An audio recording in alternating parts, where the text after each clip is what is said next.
Hey y'all, I'm EJ, you're you. Welcome to my channel. Firstly, shout out to my incredible roommate Christine, who is also an incredible graphic designer for my new intro. Please go ahead and hit her up if you guys need some fun custom graphics. But second, as you might have guessed from the thumbnail, but we aren't in Quadratini anymore, Toto. We are on my new island, Ponderosa. I got a second switch, so Quadratini still exists, and it's still not done. But I was itching to get started on Ponderosa, so here we are. Now let me tell you, this video is chock full of helpful content, beginning with how I start out a new island from scratch, and a couple other mini tutorials, as well as, the usual inspiration. So why don't you just like, comment, subscribe to get more of that primo AC content, and let's get into it, y'all. So the first step of my island design process when I'm first starting out is obviously just to think of a theme. These are things like cottagecore or city core or Pokemon core. You gotta throw core in it, that's all I know. I usually have like a theme itself and then usually a underlying concept as well. Like Quadratini, I wanted to make a mystery island. I wanted, to make an island that told a story, and also I made it nature core and I guess mountain core, alpine core, I don't know. And so for this island, I wanted to make it kind of survivor inspired, so it is a tropical / jungle core. So the next step is just to brainstorm some ideas of different areas that you could have, and to do that, we're gonna get real world. We're gonna get the real world. So this is a legal pad. You can get it at your local Staples. I just write down basically any ideas that I have for different areas, different concepts that I want to try out. And if I get stumped, go on Instagram, go on Pinterest, kind of scroll through and see what you like. Once you have a good amount of ideas written down, the next step for me is just to sketch out the island. So I do a super rough sketch on some paper just to get an idea of where I want the big things. I start with the grid, and I do a really, really, really bad sketch of my map. The important thing is just getting the river mouths, the airport, and the resident services in the spots that they are on your island. You can check your switch if you need a reference, because I don't remember. I just started. And on this map, you're going to start placing some of the ideas that you came up with during your brainstorming. And you're just basically going to try and say, okay, maybe I can put this here, put this there, maybe this can flow into this. It's just a great way for you to kind of conceptualize the big picture of your island. Now, if you want to get crazy and wild, you can also go onto Happy Island Designer, which is an online app that you can use. This is really good for planning out big terraforming moments. Honestly, it's a lot of work, so I don't use this too much. Because the next step is really just to get into it and just start doing it and figuring it out. Once you have a good idea of where you want the big things to go, you just got to start. And so that's what we're going to do now.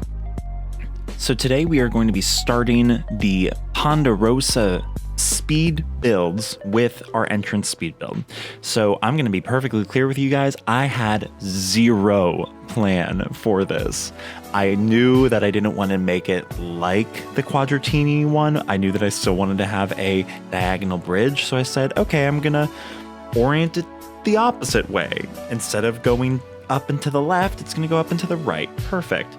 But beyond that, honestly, y'all, this was really me winging it. But I did get to use a lot of new techniques that I kind of haven't used before. So I'm really excited to show you guys those things. But yeah.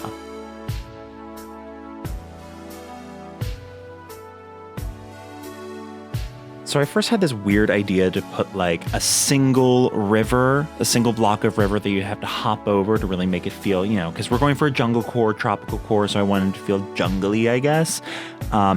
It was a bad idea. There's also no room to do this diagonal bridge here, so, we're going to scrap that idea real quick.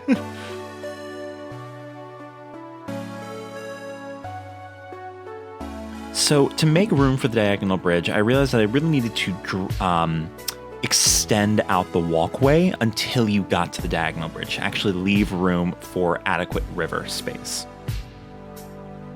So I built the cliffs out just a little bit, and then I'm going to start working on this diagonal bridge before quickly realizing that I need to move this house. So let's go quickly move this house, and then let's fast forward. All right, pause. Super quick diagonal bridge tutorial, because I know that I've struggled with this a lot, so I figured I'm going to figure out a way that makes it work every time, and this is how. You're going to first make these little squares of water, as you see, in this pattern. Then you're going to get rid of all the land in the center of that. And then you're going to round out all of those edges. And then, boom, diagonal bridge. There you go. There you go. That's it. That's all you got to do.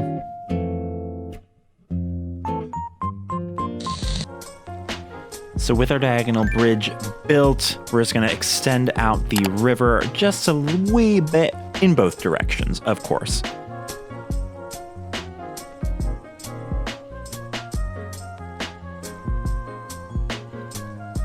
Obviously, I saw the opportunity for a waterfall moment, and I took it. I love a waterfall moment, you know me.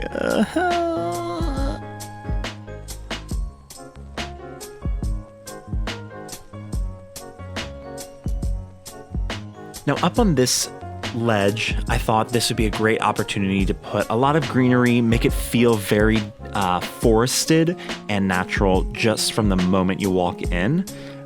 So after putting these waterfalls here, I was trying to think of making sure that I still had 3 squares on either side to add some trees. But of course, you might not always have 3 full squares to put a tree, and there is a way to actually put trees on the edge of cliffs. Okay, pause a second time. This is now another mini tutorial. This time it is for trees on the edges of cliffs. First thing you're going to make a 3x3 grid of cliffs, and you're going to remove one corner of the cliff to make it look like so. Then you are going to stand in that section. You are going to put 2 pieces of water, 2 squares of water, like this. And this can be rotated in any direction that you choose. I just did it this way because this is how I'm doing the video. Then you hop over, you get rid of like the little corner of water right in this little notch of the cliff. And all you have to do, climb up, dig, and put your tree in this square. And then you can get rid of whatever cliffs you'd like around it, and the tree will stay on the cliff. Just keep in mind, if you get rid of any cliffs next to it, you can't build them back up. So if you get down to just like one little square of cliff with a tree on top of it, you'll have to use the cleanup service in your construction app to get rid of that tree. But yeah, go wild. Keep in mind though, this is a glitch, so it might get patched out. So, you know, I hope it doesn't, but you know, not up to me to decide, sorry. So consider the trees on the edge, just like Lady Gaga was. Now just time to put some greenery up here, starting with, of course, the trees. I'm trying to stay away from cedar trees and mainly use bamboo, palm, and hardwood trees. And I thought this would be a great opportunity to put the Maui statue. Fast forward to today just so I could have the diagonal bridge and putting down this path, this new path for the island. Wow, it is a big one. It takes up like, I think close to 15 slots, and it also comes with all these great accents. Creator code is in the description. Highly recommend this one if you guys are looking for a great summer springy pattern. Picking up some nature from around the island just to fill in those blank spaces, and I grabbed some furniture as well. I'm also doing something a little different here. I'm trying out using the potted plants as like actual plants. Obviously the cacao tree doesn't really look real, but you'll see in some other spaces a little soon, I actually try to make it look like, you know, the potted plant is actually a plant, just to add some different texture aside from, you know, the in-game trees.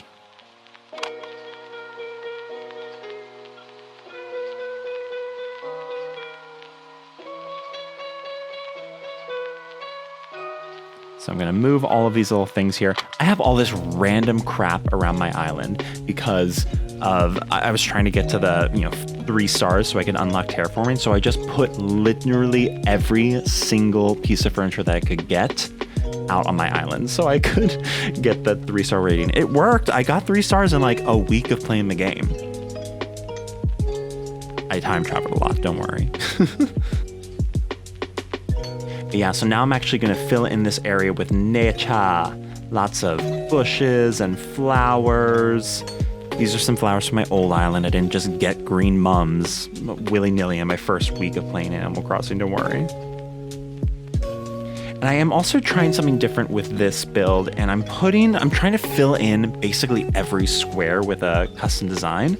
If there's not a piece of greenery there, there's a custom design there. This is something that Lex from Lex Plays does a lot, and I was really inspired by that, and by Joe's Cluttercore Island, to really try it out for myself and see if I liked it. Speaking of the Cluttercore, I got trapped, so I had to use my rescue thing for the first time. Great.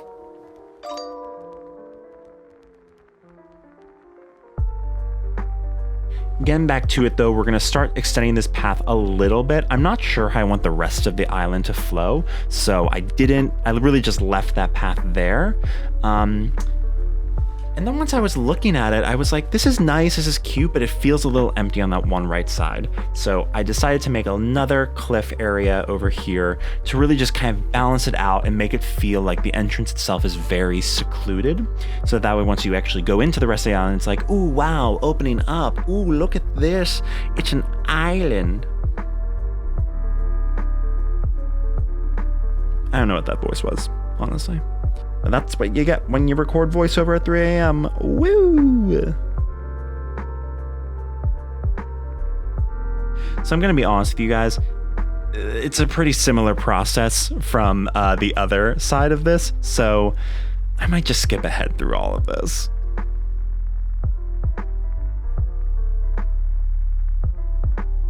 Because mama, look at this finished product.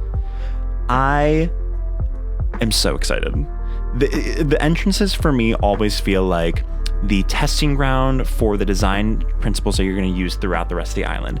And if this is what the rest of my island looks like, I am so friggin' excited. I think it looks so complex and layered. If you look up through there, you can see through the bamboo, you see the hardwood, you see the yucca tree, you see the hedges and all these other moments. It's so bright, it's so colorful. It's such a difference from my winter island that's literally all like white and gray. I'm so excited, guys. If you want to see more builds from Ponderosa as well as some more Animal Crossing in general islands and ideas, make sure you click that subscribe button to stick around for the next video. And otherwise, y'all, have a great rest of your week, and I'll see you in the next one. Bye.